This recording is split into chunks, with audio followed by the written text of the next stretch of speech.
ఇప్పుడు వేసవి కాలం ఉంది కాబట్టి ఆలయాల వద్ద నీటి దానం చేయొచ్చు, చలవేంద్రాలు పెట్టచ్చు, లేదా మీరు చిన్న చిన్న వాటర్ బాటిల్ కూడా తీసుకెళ్లి అక్కడ కనిపించిన భక్తులందరికీ కూడా ఇవ్వచ్చు. వాళ్ళ దాహం తీర్చుకోనంటే మీకు చాలా మంచిది, దైవబలం పెరిగిపోతుంది విపరీతంగా. ఆలయాల వద్ద చాలా మంచిది. ఇది పరిహారం చేయండి. చల్లగా వాటర్ తీసుకెళ్ళండి. మామూలుగా నీళ్లు ఇవి ఎండకు వేడెక్కిపోతా ఉంది, ఒకవేళ ఇచ్చినా తాగలేరు. కాబట్టి చక్కగా మీరు ఆలయాల వద్ద నీటి దానం చేయొచ్చు.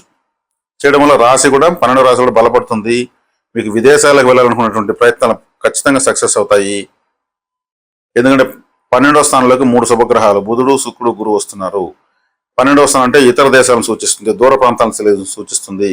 తీర్థయాత్రలు కూడా మీరు వెళ్ళి రావచ్చు, చాలా మంచిది. అంటే దైవ గురువు అయినటువంటి బృహస్పతి మోక్ష స్థానంలోకి వస్తున్నాడు కాబట్టి